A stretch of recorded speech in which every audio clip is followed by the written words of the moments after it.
Bismillahirrahmanirrahim. Assalamualaikum warahmatullahi wabarakatuh. Jumpa lagi dengan Ustazah di pelajaran matematika kelas 7. Apa kabar semuanya? Alhamdulillah, semoga kita dan keluarga kita selalu Allah berikan perlindungan dan kesehatan dimanapun kita berada. Pada hari ini kita akan melanjutkan pelajaran kita tentang penyajian data, yaitu bab 9. Kita review kembali ya. Statistika adalah ilmu yang mempelajari tentang cara pengumpulan, penyusunan, pengolahan, dan analisis data, serta pengambilan kesimpulan berdasarkan data yang disajikan. Jadi, statistika ini terdiri dari pengumpulan data, penyajian data, dan pengolahan data. Kemarin kita sudah belajar tentang pengumpulan data. Yang pertama, metode wawancara, kemudian metode angket, dan yang ketiga metode observasi. Sekarang kita melanjutkan penyajian data, yaitu dengan menggunakan diagram. Ya, kemarin kita sudah bahas tentang penyajian data dengan menggunakan tabel. Sekarang kita bahas tentang menggunakan diagram. Jadi diagram terdiri dari 3, yaitu diagram batang, diagram garis, dan diagram lingkaran. Kita bahas satu persatu. Yang pertama, diagram batang.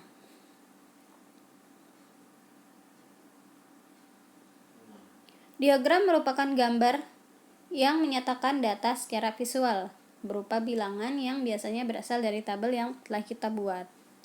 Jadi kita buat dulu tabelnya, setelah itu baru kita bisa bikin diagramnya.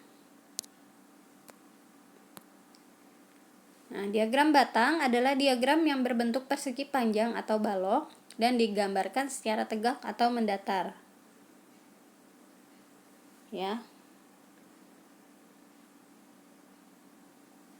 Diagram batang digunakan untuk menyajikan sekumpulan data yang dicatat dalam interval waktu tertentu. Di sini terus pada pembuatan tabel batang harus diperhatikan judul dan label pada tiap sumbunya, yaitu sumbu X dan sumbu Y. Sumbu X ini adalah sumbu yang mendatar atau yang di bawah, yaitu merupakan label kategori, dan sumbu yang tegak atau sumbu Y merupakan jumlah kategori atau sebaliknya. Di sini kita punya contoh, yaitu data siswa SMP Cendikia kelas 8 disajikan pada tabel berikut. Jadi ada tabel kelas, kemudian tabel laki-laki, tabel perempuan, setelah itu total. Nah, terdiri dari 3 kelas, yaitu kelas A, kelas B, kelas C. Ya. Jadi ini sudah dalam bentuk tabel frekuensi seperti yang kemarin sudah kita pelajari. Nah, sajikan data tersebut dalam bentuk diagram batang. Kita lihat penyelesaiannya. Jadi terdapat kategori kelas ya. Di bawah ini sumbu X-nya adalah sumbu mendatar, yaitu sumbu X-nya kita isi dengan kelas 8, yaitu kategorinya ada 8A, 8B, dan 8C. Kemudian untuk sumbu tegaknya atau sumbu Y-nya, sumbu ke atasnya adalah frekuensi atau banyaknya siswa SMP tersebut. Ya. Di sini bisa kita lihat frekuensinya itu adalah kelipatan 5. Jadi cara penulisannya adalah dari 0 dulu hingga ke atas adalah dari terkecil hingga terbesar. Jadi ditulis dari yang angka terkecil hingga terbesar ke atas. Di sini kelipatan 5, berarti dari 0, 5, 10, 15, 20, 25, dan 30. Ya. Jadi kita lihat dulu angka tertingginya di sini adalah 25. Jadi kita bisa bikin angka frekuensi ini sampai dengan 30 saja. Setelah itu kita lihat datanya, yaitu ada data kategori, yaitu laki-laki dan perempuan. Jadi kita lihat kelas A dulu. laki-lakinya sebanyak 20 orang. 20 orang, kita bikin balok atau persegi panjang sampai di titik angka 20 ya. Kita buat balok. Kemudian kita berikan warna menggunakan stabilo atau apapun itu agar kita bisa membedakan dengan perempuannya ya. Kita perempuannya itu di sini kelas A-nya ada 10 anak. Berarti kita bikin balok lagi sampai ke angka 10. Kemudian berikan jarak antara kelas A dengan kelas B. Kita lihat lagi laki-lakinya sebanyak 12. Karena di sini tidak ada angka 12, kita bisa melewati angka 10. Kita lewati sedikit. Nah, berarti sampai ke angka 12. Ini untuk laki-lakinya. Kemudian kita lihat perempuannya di tabel sebanyak 25 anak. Kita buat lagi balok sampai ke angka 25. Setelah itu beri jarak lagi antara kelas B dengan kelas C. Kita lihat laki-lakinya sebanyak 20 anak. Kita buat balok sampai di angka 20. Dan untuk perempuannya sebanyak 15 anak. Berarti kita bikin balok sebanyak 15 anak. Kemudian kita lihat totalnya. Total dari laki-laki dengan perempuan kelas A sebanyak 30 anak. Kemudian total laki-laki dan perempuan dari kelas B sebanyak 37 anak. Total dari kelas C yaitu laki-laki dan perempuannya sebanyak 35 anak. Itulah cara penyajian dengan menggunakan diagram batang. Selanjutnya kita akan menyajikan data dalam bentuk diagram garis. Ya. Diagram garis merupakan penyajian data statistik yang menggunakan gambar berbentuk garis. Diagram garis biasanya digunakan untuk menyajikan data dari waktu ke waktu secara teratur. Contohnya, kalian bisa lihat di buku Posyandu anak-anak ya.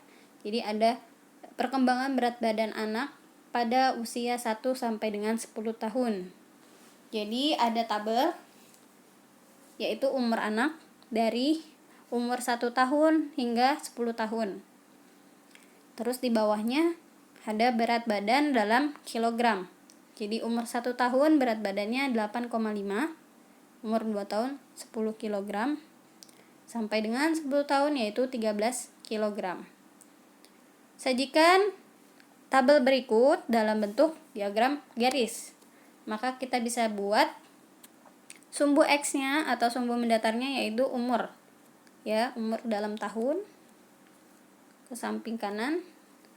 Terus ke atas itu adalah sumbu Y yaitu berat badan anak dalam satuan kilogram.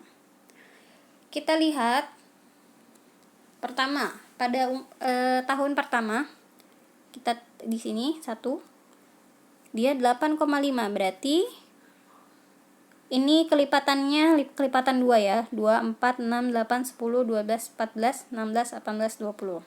Berarti letaknya 8,5 ada di atasnya 8. Kita beri titik di sini. Beri titik di sini. Kemudian pada umur kedua dia berat badannya 10. Berarti kita beri titik di angka 10. Setelah itu pada tahun ketiga dia naik lagi yaitu 11,5 kg. Kita beri titik di 11,5.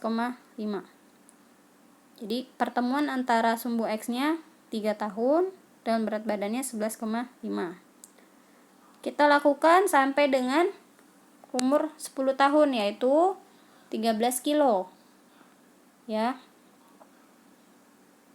Di sini kita lihat dulu yang 9 dari 8 deh. Dari 8-nya itu umur 8 itu sebenarnya dia sudah 19,5 kilo. Nah, pada tahun 9 dia turun hingga sampai ke 12 kilo. Naik lagi ke tahun ke-10-nya 13 kilo. Nah, setelah kita dapat titik-titik ini, kita beri garis antara titik ke titik. Jadi pertama kita gariskan dengan dari tahun ke-1 ke tahun kedua, ya. Dari tahun 1 ke tahun kedua, kemudian tahun kedua ke tahun ketiga kita kasih garis.